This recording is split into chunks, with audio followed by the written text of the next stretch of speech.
Hello, hello, hello, and welcome, welcome, welcome. If you're new here, welcome to my channel. And if you are a returning fan, follower, or friend, welcome back. So today I'm starting a four-part series, and this is episode one. Our four-part series is over family and community relationships. Episode one is parents, our partners, and customers. So if you're new to my channel, I'm a pre-K teacher at a small micro school.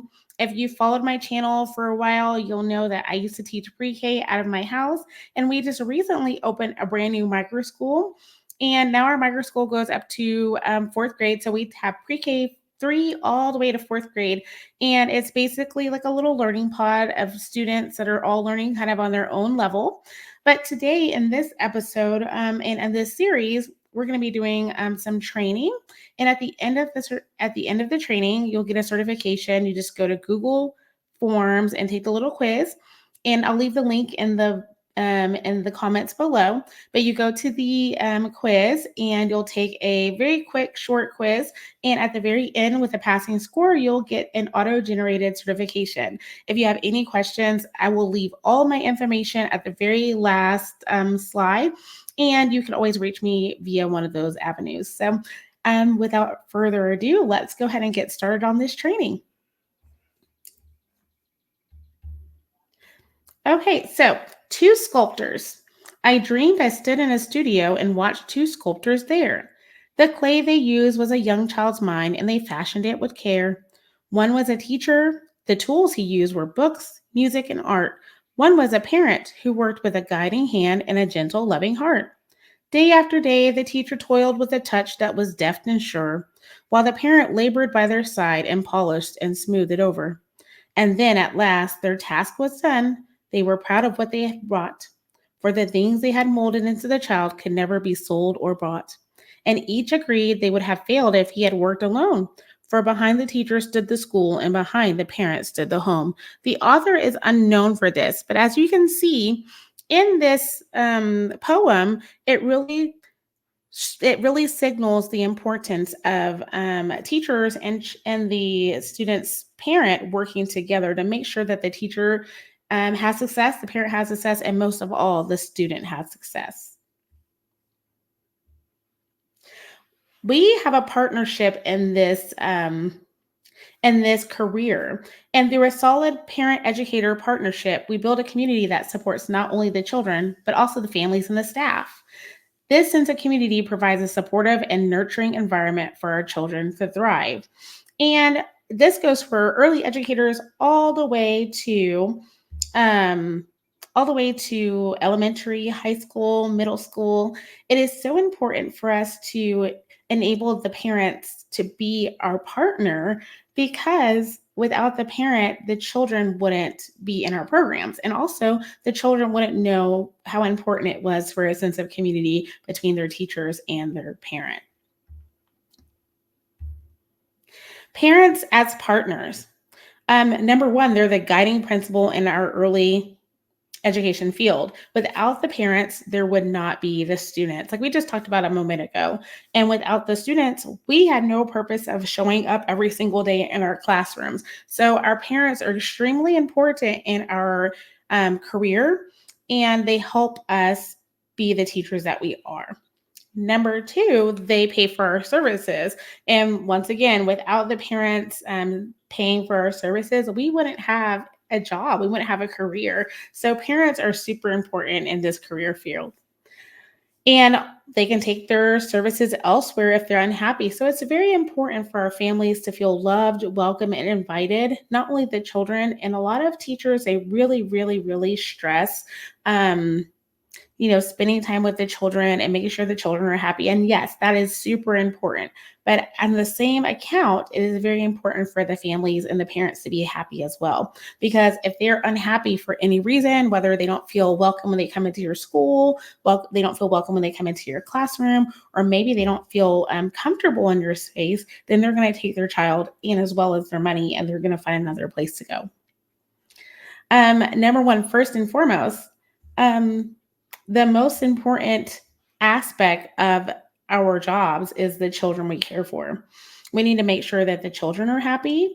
We need to make sure that the parents are happy. It's kind of a whole long bubble of making sure everybody's happy, right? Because without the child being happy and the parent being happy collaboratively, then someone is not going to want to be in our program. So it's very important to make sure that the families and the children are both happy.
Reputations.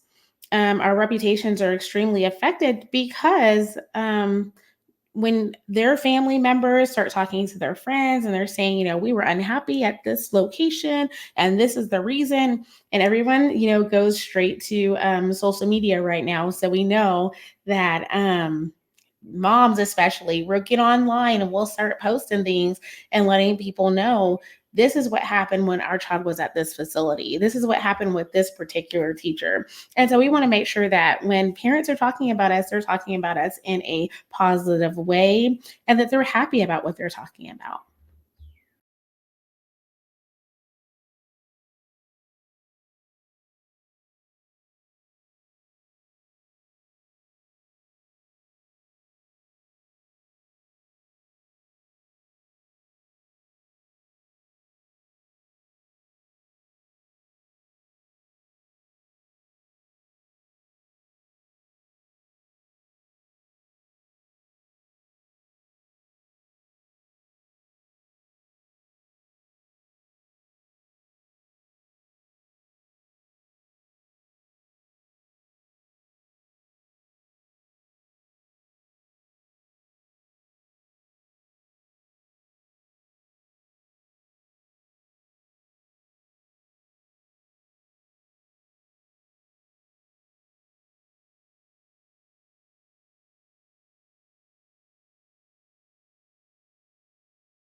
something positive about your school.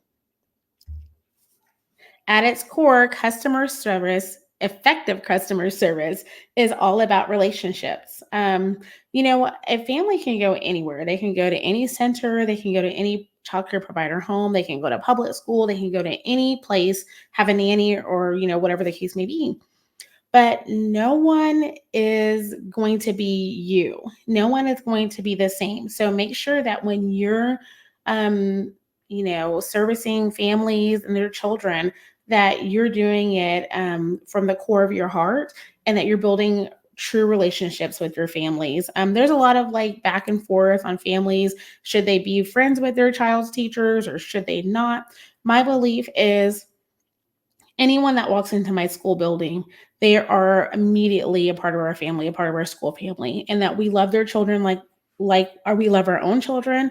We love their family members like we love, our own family members, whether it's grandma or bok chu or nana, papa, all those people become our family as well. And those relationships at my school truly matter.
When a parent's coming into our school for the first time, and sometimes you have children that are crying or whatnot, are you taking time to go and talk with a child? And sometimes yes, they're just throwing a tantrum, right? But are you taking time to stop what you're doing and say, hey, little Johnny, it's going to be okay, your mom will be here soon, do you want a hug? Or hey, I know that you're angry, but do you want to play something different? Do you want to read a book? Do you want to look at, a magazine or whatever the case may be? But it's very important for family members to see that you're responding in the utmost way, in the caring way. Are we able to do our job, basically? Um,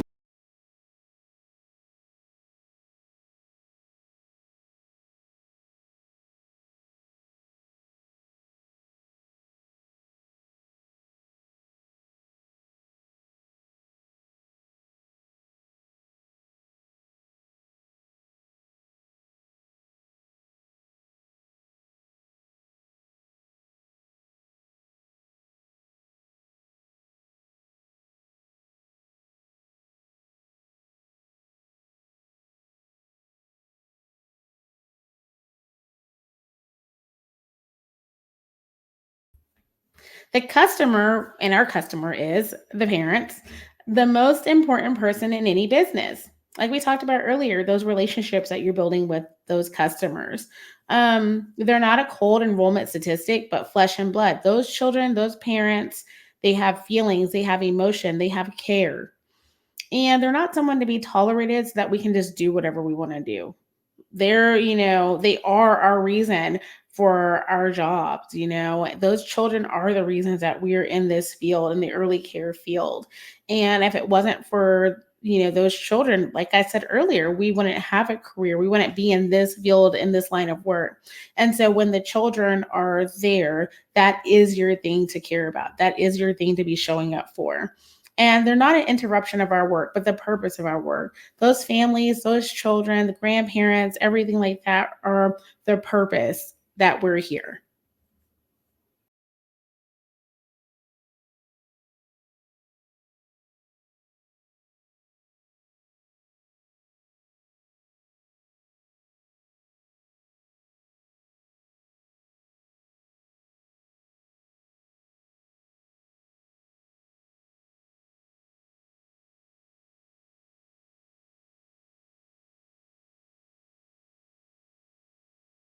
Had a parent that came, and they were they had some concerns about some scents that we were using in the classroom, and this parent brought it to my attention and shared a little bit about her thoughts. And we weren't able to rectify the situation 100%, but we were able to make some significant changes. We care and love all of our students that are in our program. And when a parent brings those problems, concerns, we don't ever get defensive. We don't ever take it as a way that they're like, picking on us or anything like that. But it gives us a possibility to make some correcting and to make some adjustments that may benefit all of our students. And so sometimes it's a little embarrassing when a person brings a concern to you, but it's important not to get defensive and not to take it as a attack, but take it in a situation that we can fix something. We can make something different. We can make something change for the benefit of the whole entire school.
Staff member, as a director, as an owner, as all of those things in early end, are you happy? Do you look happy? Or are you walking around with a stink face? Are you friendly? Are you friendly to the students when they come in? Are you friendly to the little infants? Are you friendly to the other employees and your colleagues? Are you friendly to the parents? And I know that it's very difficult sometimes because, let's face it, parents can be very challenging. Some students can be very challenging, and especially your coworkers can be challenging. But are you smiling often at them? Or what is your attitude when you check yourself? What is it like? Are you going the extra mile without being asked? Are you being a team player? And are you warmly greeting everyone and anyone whom you're coming in contact with? Because you never know who's in your school that may matter. Do you care about what you're doing? Are you taking pride and joy in that? You could be an infant teacher. Are you going all out? Are you doing, everything, 100%, 110%? And do you leave your personal problems at the door? look, we all have problems. I have problems. I'm sure you on the other side has problems, and everyone has some kind of problem they're dealing with. But it's important when we come into our schools in the morning and our early childcare programs that we are leaving those problems at the door, because not only are the children feeding off of us and they're looking at us for guidance, but their family members, their parents are also looking at us like that. We're the people in charge. And if we're crying all day, or um, we're not feeling, like we're going to be part of making the day a good day, those families are seeing that. Do you share your enthusiasm when you're excited about something? Are you telling the kids? Are you excited? So at our school, we always, for years, have celebrated all the teachers' birthdays. So, and on, you know, so and so's birthday, let's just say Miss Joanna. On Miss Joanna's birthday, we are all celebrating. The kids are celebrating. We're enthusiastic. We're excited. Do you have a positive attitude? And are you someone people like to deal with? And sometimes, as a difficult person, it's hard for us to sit back and look and see that we're the difficult person. But it's time for us all to check our attitudes, especially if you're working with children. So parents pay our salaries. I know I keep coming back to this because sometimes it's hard to look at parents as customers. But honestly, we have kind of a set of two customers in this business. We have parents, and then we also have their children. And so we kind of have this like fine like limbo of trying to keep them both happy. And so are you, greeting your parents every single time warmly with a smile?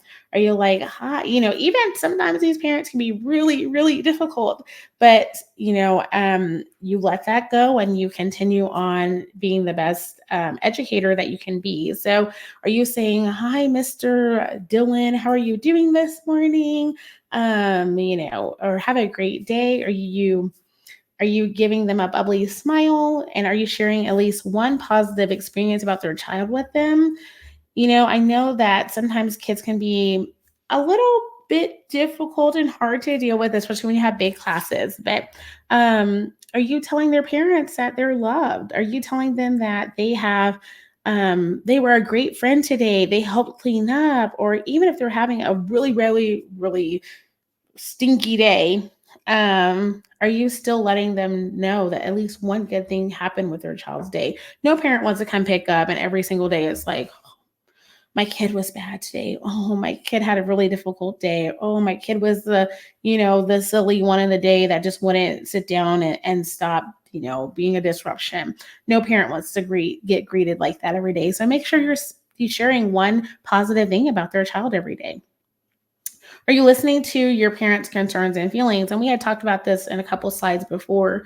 That's a chance for you guys to make a change when parents are concerned or they have specific feelings about your program. Do you give out pertinent information about their child's day and upcoming activities? Do they know that there's family night next month? Do you let all the parents know, or are you just letting your favorite parents know? Do you respect their role and their parenting choices they make for their child? A lot of times I hear providers and early educators really complaining about foods that their parents may be giving their children, or activities, or staying up late, or whatever the case may be. But it's our job to care and educate their child when their child are with us. And we have to respect their decisions as a parent to raise their children however they feel fit, as long as there's no abuse, neglect, or anything like that going on.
Okay, so we talked a little bit about, do you leave your personal problems at the door when you go in?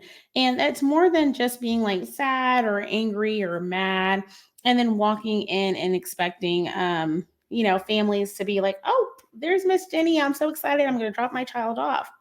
But if you're not greeting them in a warm, respectful manner, then they're not going to want to leave their child there. And I know a lot of parents have to go to work. It's just kind of what they have to do. Parents cannot work without early care and education. And in some programs they call it daycare, in some programs they call it childcare, in some programs they call it preschool or school. But either way, parents cannot go to get their jobs done if someone was not caring for their child. And so it's very important for you to leave your extreme personal problems at the door. I think all of us carry like a little something, right? Either you're really happy and you're looking forward to your dinner date with your husband, or maybe you have teenagers. I have teenagers, guys. And let me tell you, there's some mornings that are very difficult to get going because if my son's not in a good mood, then it kind of like sometimes will irritate me and put me in a little bit of a mood. But at the end of the day, when I get to work, I have to kind of let that go and like start my morning because I know that those little ones are feeding off of me.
Um, eh, Childcare, early childcare, preschool, ISD, anything that you're working with children under 5 or 6, even I would say even maybe under 8, you're going to have crying at some point. You're going to have screaming. You're going to have children that they haven't learned their communication skills really good yet.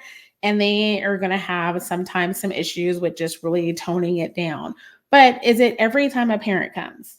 Every time a parent comes, picks up, or is your children just running around crying, screaming, hollering? That's what I'm talking about when I say is a program relatively free of crying and screaming and chaos. You wouldn't believe how many families I talk to that will tell me when they come to our school that, oh, at the last place, which no teacher wants to hear what happens at the last place, but parents will come in and share with us at like certain places the kids are just everybody's running around. There's like a lot of kids in the classroom. There's no one playing. There's no one at a station or a center. They're just being crazy, yelling and crying. And so making sure that your programs are not mass chaos, especially in the afternoons. Are the children's individual needs taken into account? Are you making sure that every single child's needs are met individually, not as a class, not as a whole? And is your goal of the classroom discipline the development of self control? So if you're just putting Johnny in the corner for no reason, well, okay, let me refer that re-say that. If Johnny hit somebody and you're just saying, okay, you just go sit in timeout right now. Have you taught him anything about self-control, development? Have you taught him anything by going and placing him in the corner? Or are you in a program where you're getting down on the child's level and you're talking to them and saying, We don't hit our friends. We use nice hands. Hands are not for hitting. Let's go apologize and see how so and so is doing, and keep your hands to yourself. And then teaching them that there's ways they handle the situation rather than just going and hitting someone. That's just one example.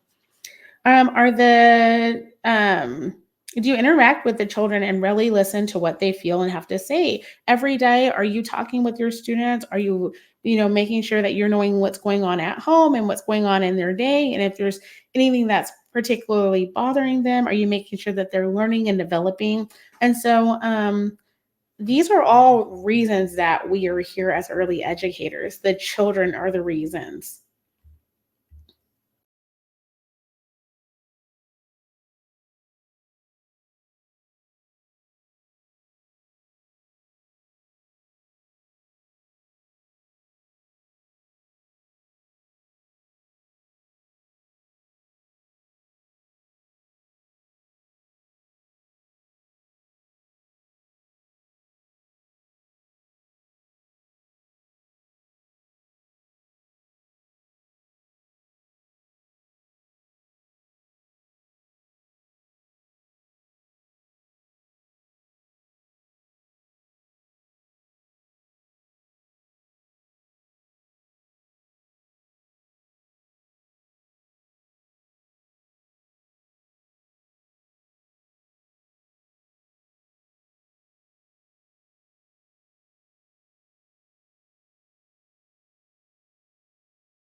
Right? I'm gonna pop on here. Okay, so when we talk about children's self-esteem, we talk about making sure they're feeling good inside, making sure they're feeling like that bright burst of sunshine inside. Are you allowing children to have a positive experience in your class that's going to enable them to have positive self-esteem? All right. So, if another thing to look at in your classrooms and your spaces is, if you were a child, would you want to be here? You think about that for a second, because sometimes when I go into programs and I look around and I'm like, I wouldn't want to stay here. I think we've all had experiences, especially as a child, where our parents took us somewhere that we weren't comfortable in, that we wanted to be stuck beside our mom or our dad, or we didn't want them to leave us there. And then we had some places where, like, oh, go, mom, go. I don't want you. I'm want to stay here the whole rest of the day. And if I was a child walking into your program, and this is what I want you to reflect too when you think about your own spaces, would I feel loved and safe here in this program? If you walked in and, like, that's how I look at my classroom every single day. So when kids come in, I'm like, hi, Susie. Hi, Johnny. I want them to feel loved. Like, I would want to feel loved if I was to walk into a room. And so I try to make sure that every student does feel a sense of love and welcoming. Every parent, every student, everything. That's kind of like my motto, is that I want you to feel loved, safe, and welcome when you come into my school. How can we improve our customer service? Customer service is built over time, and at a bare minimum, it requires examining our own attitudes and strengthening staff to parent communication. We can begin by practicing the 10 golden rules. A smile, a genuine or sincere smile goes a long way. Have you ever been in the store, the grocery store, and someone walks by you and they're just like beaming? And it makes you want to smile back. It just puts you kind of in a good mood. I have been around some people that it seems like it makes them irritated. They're like, oh, they get all grumpy. Do you call students and parents by their name? And calling people by their name conveys a sincere interest in a person. It makes, when you say their name, it makes them a person. It's not just like, oh, hey, what's up? But you're like, hi, Johnny, how are you? Have a great day. Take an interest in and give parents and children individual and undivided attention. Follow up on things that they tell you or they ask you. If they said, oh, my mom's sick in the hospital, you can, next week, it's like, how is your mom doing? Is she feeling better? Is she out of the hospital? But truly showing that you care and you're interested in, how their life is going. Be a good listener. We teach the kids this all the time, right? So if you listen, you'll learn a great deal about people. Listen to the parents, listen to the students. We're the trusted adult as well. And so when you're truly listening to people, sometimes you'll be able to pick up on things that may not be going right in their life, not be going good in a child's life. So make sure you're a good listener. Be polite, using please and thank you. It sets a tone and messages a sign of respect toward one another. When you give out respect, you're going to get back respect. And so sometimes, if you're having difficult parents, being kind, being polite really does go a long way. And recognizing the role of the parent. Parenting is hard. It's so difficult. And it's really not acknowledged a lot and how hard parenting really is. Oh my goodness. Um, we have it hard enough as parents. We don't need the childcare provider and the pediatrician and the teacher and all these people coming at us. We need support. We need ideas. We need to be able to bounce ideas and share things with each other. And honestly, we need to be acknowledged that as parents, we know what's best for our child. At the core, effective customer service is about relationships. It's listening to parents and hearing what they have to say, and sometimes what they don't. And that means we pay attention to nonverbal as well as verbal communication. Sometimes I know we've had at our school several times where parents have come in and they're just like, doo, doo, doo. And all of our staff were all amazing. Everybody at our school really does truly care about the families and the children. And I've heard our other teachers and our staff saying, oh, so and so, are you okay? Is everything going okay? And we have a lot of parents right now going through some really horrendous things. And every day our prayers are with them and our thoughts are with them. And they know that truly we care about them.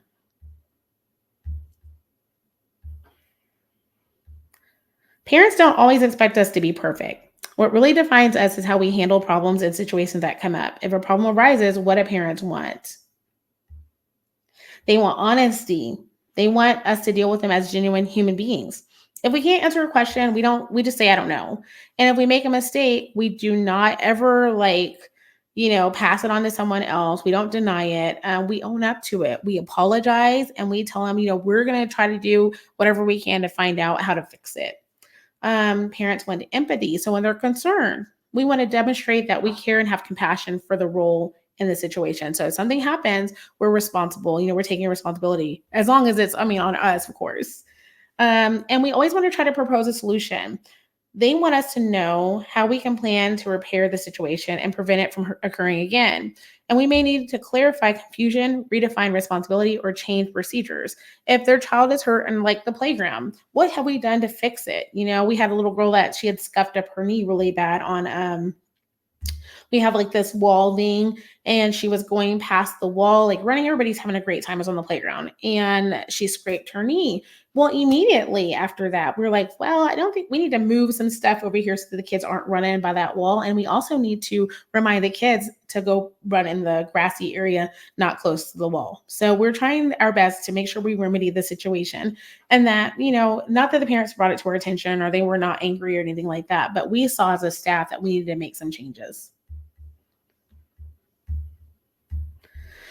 We have to follow through. Parents want to be kept informed.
So this comes to an end of our